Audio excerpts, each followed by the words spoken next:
என்ன ஆச்சு சீமானவர்களே? ஒரு காலத்தில் உங்களை சங்கி அப்படின்னு சொன்னால் எவன்டா சங்கி அப்படின்னு காலில் இருக்கிற செருப்பை கழட்டி மேடையிலே காட்டினீங்களே.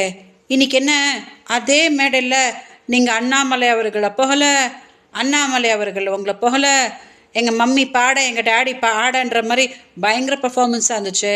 என்னாச்சு? இந்த கேஸில் எப்படி தப்பிக்கிறது அப்படின்னு தெரியலையோ? 2011 அம்மா ஜெயலலிதா காலில் விழுந்து இல்லை மலர்ந்தால் ஈழ மலரும் அப்படின்னு ஒரு ட்ராமா போட்டுட்டு தப்பிச்சிட்டிங்க. இப்போ என்ன பண்ணுறது அப்படின்னு தெரியலையோ?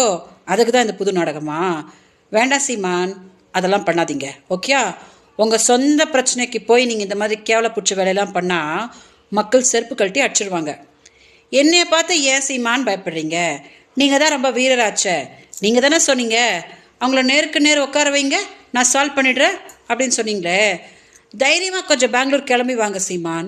என்கிட்டேருந்து ஓடி ஓடி ஓடி ஓடி எத்தனை நாள் ஓட போகிறீங்க?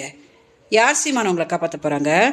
பெங்களூருக்கு உங்கள் பொண்டாட்டி, உங்கள் கட்சி, உங்கள் வழக்கறிஞர் அப்படின்னு ஊரில் யாரெல்லாம் இருக்காங்களோ எல்லாரையும் கூட்டிகிட்டு வாங்க. நேருக்கு நேர் உட்காந்து இந்த 14 வருஷம் பிரச்சனையை என்னன்னு பேசி தீர்ப்போம். நான் என்ன பிரச்சனை பண்ணியிருக்கேன் அப்படின்னு நீங்கள் என்கிட்ட சொல்லுங்கள். நீங்கள் எனக்கு என்ன பிரச்சனை பண்ணிகிட்ருக்கீங்க அப்படின்னு நான் உங்கள் பொண்டாட்டி கைல்வெளிக்கிட்ட சொல்கிறேன். சால்வ் பண்ணிக்கலாம், அவ்வளோதானே.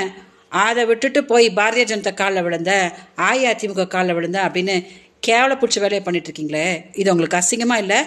ஒருவேளை பெங்களூர் வர்றதுக்கு உங்களுக்கு தைரியம் இல்லை அப்படின்னா அங்கேயே ஒரு நிகழ்ச்சி அரேஞ்ச் பண்ணுங்க சீமான். நான் வரேன், உக்காந்து என்னென்னு சால்வ் பண்ணிக்கலாம், அவ்வளோதானே. ஸோ தயவு செஞ்சு மீடியா இந்த வீடியோ டெலிகாஸ்ட் பண்ணுங்கள். சீமான், அண்ணாமலை கூட உக்காந்து ஒரே மேடையில் வீரவசனம் பேசுறதுலாம் பெரிய விஷயம் கிடையாது. நேருக்கு நேர் ஏன் முன்னாடி உக்காந்து இந்த பிரச்சனையை சால்வ் பண்ணாதான் நீங்கள் ஒரு ஆம்பளை, நீங்கள் ஒரு தலைவன் அப்படின்னு மக்கள் ஒத்துக்குவாங்க. ஓகே.